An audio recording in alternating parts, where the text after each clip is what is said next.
If you go out and buy a $400,000 house today, you are not just buying a house. No, you're really not. You're likely signing up to pay a bank like almost $500,000 just for the privilege of borrowing their money. Yeah, just the interest. Right. And that is before you fix a single leaky roof or, pay a single property tax bill or even mow the lawn. Oh, exactly. The baseline costs are wild. So look, if you are listening to this deep dive right now and you just got the keys to a new house, you might actively want to throw your phone across the room. And honestly, we get it. We totally get Because it. we've been sold this very specific narrative since birth, right? Right. About real estate. But today we are unpacking a deeply personal, heavily math-backed, and frankly, highly uncomfortable essay. It's definitely uncomfortable. Yeah, it forces us to look at the cold, hard numbers. And the core realization of the author's piece is this. When you strip away the emotion, your primary residence is not an asset. It is a liability. It really is a profound shock to the system to hear that out loud, because it completely attacks the central pillar of the American dream. We use homeownership as like the ultimate metric for adult financial success. Oh, 100%. It's the arrival point. Exactly. But the author's realization, which, by the way, happened during this quiet Saturday morning spreadsheet session, it didn't happen in a vacuum. It is heavily driven by our current macroeconomic reality. Right, the environment we're actually in right now. Yeah, we are operating in an environment of interest rates that we haven't seen since the early 2000s. The entire economic climate has just radically shifted. But people are still making decisions like it's 2021. Yes, millions of people are still making the biggest financial decision of their lives using the logic of the previous decade. And that is exactly where we need to start. We have to look at the raw mechanics of a modern mortgage because the environment has completely flipped. It's a totally different game now. For a long time, the math of homeownership felt like, a cheat code. But the economic weather changed violently. So let's talk about the trigger for that. Right, so the trigger was the end of the ZIRP era, zero interest rate policy. The end of free money. Basically, yeah. To understand the author's sticker shock, you really have to look at what the Federal Reserve did between March of 2022 and mid-2023. It was incredibly aggressive. The most aggressive quantitative tightening cycle in 4 decades. The Fed raised rates 11 consecutive times. Wow, 11 times? 11 times. They took the federal funds rate from essentially zero, where money was just virtually free up, to a range of 5.25 to 5.5%. Which is a massive jump in a very short window. Huge. And because mortgage rates are so closely tied to that broader cost of borrowing, they just skyrocketed right alongside the Fed's baseline. Which means the cost of capital just completely transformed. So let's look at the specific scenario the author lays out in the essay, because I think this is where the abstract concept of, rate hikes becomes a very visceral reality. Yeah, the math is sobering. Right. So the author buys a $400,000 home. They put down a standard 20%, which is $80,000, and they finance the remaining $320,000. Standard setup. Exactly. And they lock in a 30-year fixed-rate mortgage at 7.1%. Now, the real shock here isn't the principal, right? It's the cost of carrying that debt over 3 decades. Precisely. Because if you look at the amortization schedule, the monthly payment for just the principal and the interest sits at roughly $2,148. Just principal and interest. Right. But you have to extrapolate that over 30 years to see the true cost of acquisition. Yeah. And when you do that, when you run that out 30 years, the total interest paid over the life of the loan is roughly $453,000. Yeah. Like you are borrowing $320,000 and you are paying $453,000 just in interest. The bank is extracting significantly more money from you than the actual shelter cost to purchase. And this is where we really need to explain the actual mechanism of amortization, because it is fundamentally designed to heavily favor the lender. Oh, absolutely. Amortization is the process of paying off a debt with a fixed repayment schedule, in regular installments. But those installments are not split evenly between the principal, which is the actual house, and the interest, which is the bank's fee. Right. It's not 50-50. Not at all. It is heavily, heavily front-loaded. Because the interest is calculated every single month based on the total remaining balance of the loan, right? And in month 1, your remaining balance is massive. Exactly. So in that first year, at a 7.1% rate, About 87 cents of every single dollar you send to the bank goes directly to interest. Wait, 87 cents. 87 cents. Mm, You are chipping away at the principal with literal pennies. that is wild. You aren't really buying a house in those early years. Yeah. You are paying a massive recurring toll just to keep the loan open. It's like jumping on a treadmill where the bank completely controls the speed. You're running as hard as you can every month, making these massive payments, but you look down and realize you've barely moved an inch forward in actual ownership. That's a great way to put it. You are basically just renting capital and paying premium rent at that. Renting capital is the perfect framework, and we really have to contrast this with the anomaly of 2020 and 2021. Right, the golden years of cheap debt. Yeah, because if you locked in a 3% mortgage back then, your cost of capital was so low that the steady appreciation of your home could theoretically outpace the interest you were paying. So the math actually supported the dream then. Exactly. The debt actually worked in your favor. Yeah. But at 7%, that logic completely evaporates. The bank gets its profit immediately, while your equity just builds at an absolute crawl. Okay, so the bank is getting rich off the financing. I think most people fundamentally understand that mortgages are expensive, even if they don't know the exact 87-cent breakdown. But the pushback you always hear is, at least I own the physical asset. It's mine. It has intrinsic value. Right, the pride of ownership. Exactly. But even if we look past the bank's cut, the physical structure itself is actively working against your wealth. And that is because bricks, mortar, and land are just in a constant state of decay and taxation. Yes. The author refers to this as the hidden bleed, and it is just relentless. We have to factor in the carrying costs, starting with property taxes. The bill that never ends. Never ends. According to data from the Tax Foundation, property taxes average about 1.1% of a home's assessed value annually. Okay. So on a $400,000 home, that is $4,400 a year, or roughly $367 a month. Wow. And like you said, unlike a mortgage, that never gets paid off. You essentially rent the land from the government in perpetuity. And if the property appreciates, which is supposedly the whole point of buying it, right? Right. Your taxes just go up. Exactly, yeah. You are literally penalized for the success of your investment. So then you stack homeowners insurance on top of that. Right, which averages another $1,500 to $2,000 a year.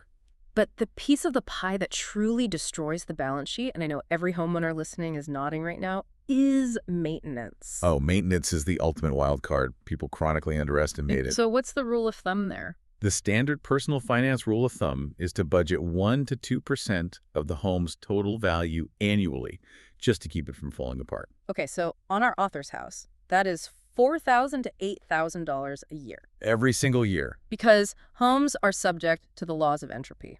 The roof degrades every time it rains. The HVAC system has a finite lifespan. Plumbing corrodes. Stuff just breaks. It does.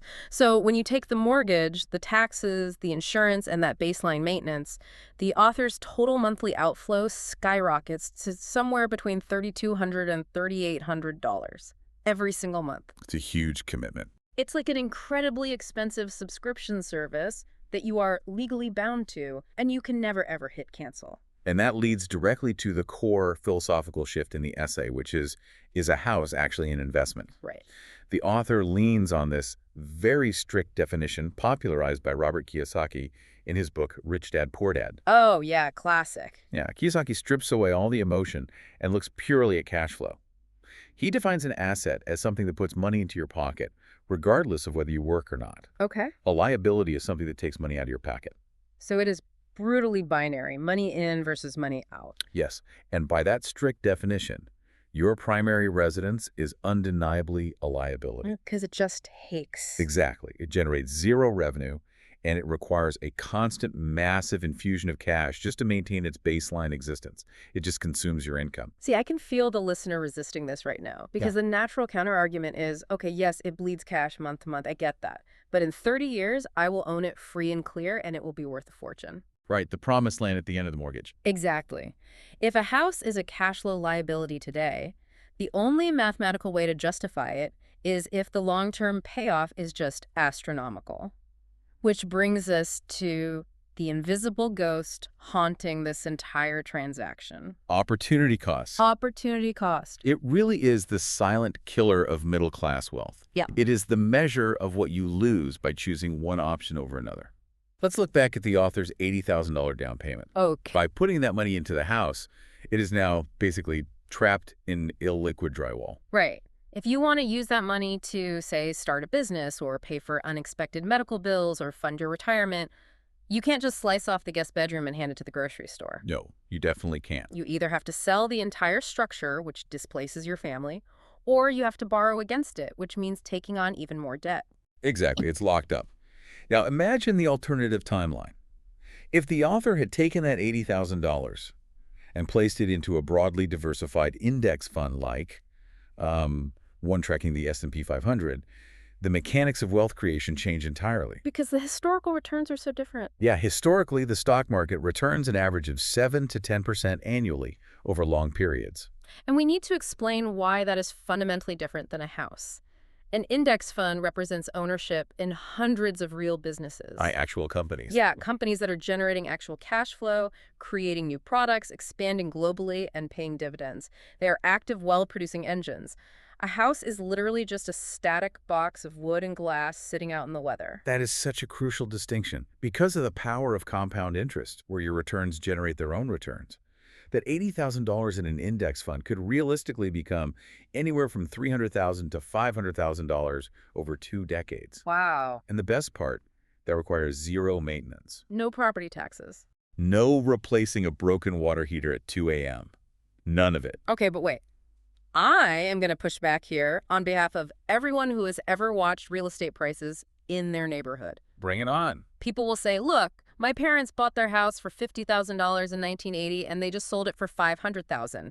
Real estate always goes up. I mean, massive appreciation is the ultimate defense of the American dream, right?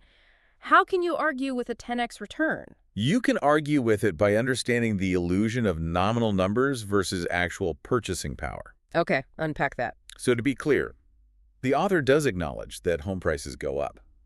Data from the Federal Housing Finance Agency shows that U.S. home prices historically appreciate around 3 to 4% annually. Well, that sounds solid, a guaranteed 4% return. It sounds solid until you introduce the concept of inflation. Right. This is where the author cites the work of Yale economist Robert Shiller. He's a Nobel laureate who created basically the gold standard for tracking U.S. home prices all the way back to the 1890s. So he has the long-term receipts. He really does. And Shiller didn't just look at the sticker price of homes. He adjusted those prices for inflation to see how much actual real wealth they generated. Meaning, okay, if your house doubles in value over 20 years, but the cost of groceries, cars, and healthcare also doubles in that exact same time frame, your actual purchasing power hasn't increased at all. Exactly. You just have bigger numbers on the screen. Yes.